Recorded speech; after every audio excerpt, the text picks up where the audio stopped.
Hello friends, आज की इस वीडियो में हम लोग केरल के त्रावणकोर रियासत के बारे में इंफॉर्मेशन लेने वाले हैं। त्रावणकोर सन 1949 से पहले एक भारतीय रियासत थी। इस पर त्रावणकोर राजपरिवार का शासन था, जिनकी गद्दी पहले पद्मनाभपुरम और फिर तिरुवनंतपुरम में थी। अपने चरम पर त्रावणकोर राज्य का विस्तार भारत के आधुनिक केरल के मध्य और दक्षिणी भाग पर और तमिलनाडु के कन्याकुमारी पर था। राजकीय ध्वज पर लाल पृष्ठभूमि के ऊपर चांदी का शंख बना हुआ था। 19वीं शताब्दी में यह ब्रिटिश शासन अधीन भारत की एक रियासत बन गई और इसके राजा को स्थानीय रूप में 21 तोपों की और राज्य से बाहर 19 तोपों की सलामी की प्रतिष्ठा दी गई।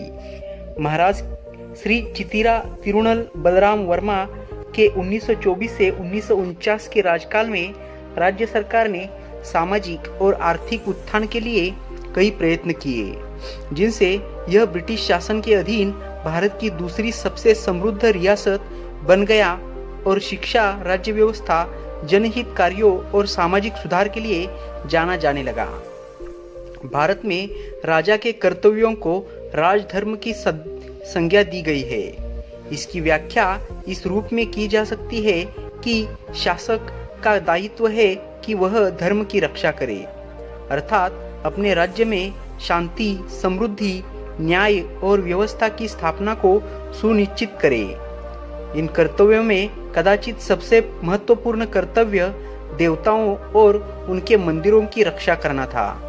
श्री पद्मनाभ के सेवक के रूप में त्रावणकोर के महाराजा अनेक अनुष्ठानों का पालन करते थे, जिनमें से अधिकांश की प्रथा 18वीं शताब्दी के मध्य में मार्तंड वर्मा द्वारा शुरू की गई थी।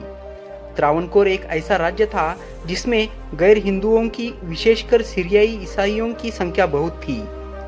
1875 में राज्य की कुल आबादी की ईसाइयों की संख्या 20% और मुसलमानों की संख्या 6% थी।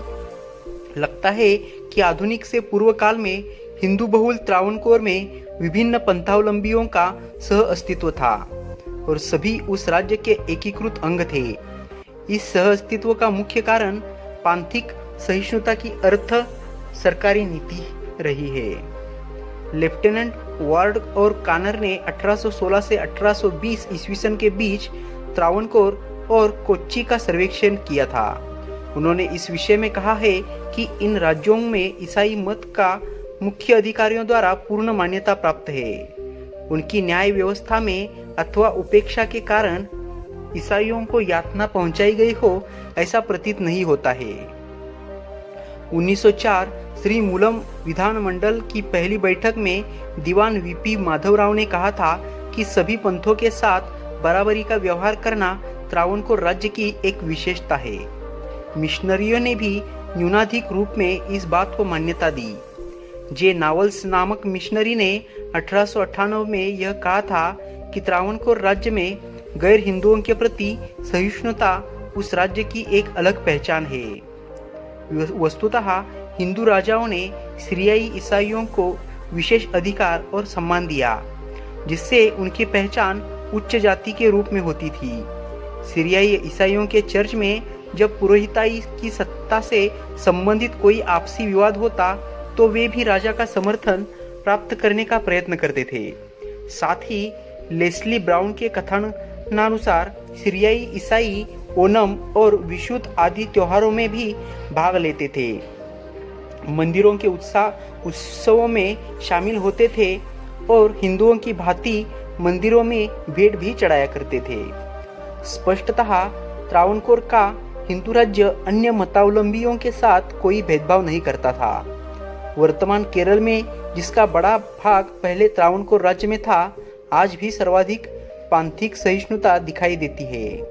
यह उल्लेखनीय है कि आज के केरल राज्य में शामिल होने वाले अन्य प्रमुख राज्य कोच्चि और मालाबार थे। दोनों राज्यों पर हिंदू राजा राज करते थे। कोच्चि का राजा महाराजा और मालाबार का राजा जमोरिन कहलाता था। दोनों में त्रावणकोर के समान ही पांथिक सहिष्णुता थी। वस्तुतः तीनों राज्यों में इतनी पांथिक सहिष्णुता थी कि वहाँ मत परिवर्तन की पूरी छूट थी। इसका निहितार्थ यह है कि हिंदू चिंतन में राज्य का कोई दृढ़ प्रारूप नहीं है।